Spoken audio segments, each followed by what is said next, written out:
For subtracting fractions with the same denominator, I really love to do this before students cut up their fraction walls. So they've folded their fraction wall and labelled it, and they're happy with the folds, they're happy with the size pieces they got, they've trialled and errored it, they've just tried again and again and again until they got it. But before they do that and cut it all up into fraction wall pieces that we'll later use for add-in fractions with the same denominator, different denominators, subtracting fractions with different denominators, the first thing I actually do is subtraction with the same denominator, because it helps if the fractions are not cut up for this. Actually, you can do it with the fractions cut up, and I'll show you that as well for the same problems, but it's even better for the conception if they're not cut up. So let's say we've got 3/4 and we want to take away 2/4 because we're working in the same denominator for this at this point in time at the moment. So we'd grab 3/4. So we've got our 3/4 there. So I just folded one over so that it's gone, so that our starting number is 3/4. And we're going to take away 2/4. So then we just basically fold that and we're left with a 1/4 size piece. Or if we wanted to fold it that way to keep it consistent with the way we folded it, we just fold them all over, and then anything blank doesn't count. So therefore we're left with a 1/4 size piece. 3/4 take away 2/4, leaves you with 1/4 remaining.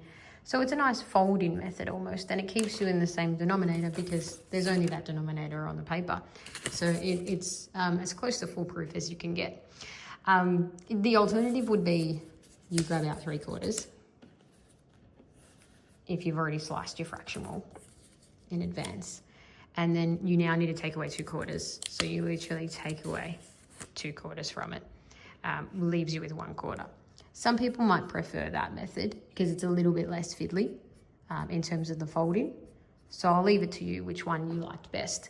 But it is good for students to have the option because the folding is quite an enjoyable sensory experience to fold it and sort of see the fraction disappearing, but it keeps the denominator the same. There's no possibility that they can grab another denominator almost because it's literally cut, not cut yet, so it's still in its slice.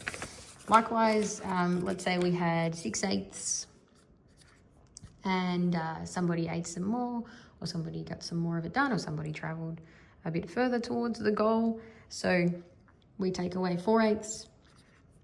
What will it be? So first we need to set it up that we only have 6/8.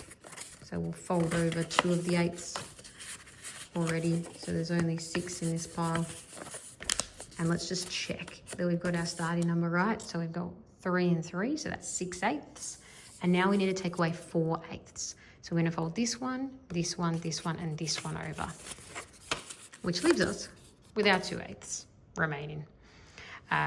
So that's how that part would work. Then if you wanted to simplify it, you'd need to figure out, is there a simpler fraction that I can say that with? And you could trial and error that and go, nope, not thirds. Fifths? Nope, not fifths. 1/4? Let's see. Yeah, looks pretty spot on. So the 1/4 is the same as the 2/8. So if you wanted to simplify the fraction, you could write it as a 1/4. The other way again to do that would be to have your 6/8, lay them out. 3 and 3 to collect it without having to count. So we've got 6/8 there, which matches our starting number. And now we take away 4/8. So we put them off to the side, leaves us with the 2/8, which therefore is the same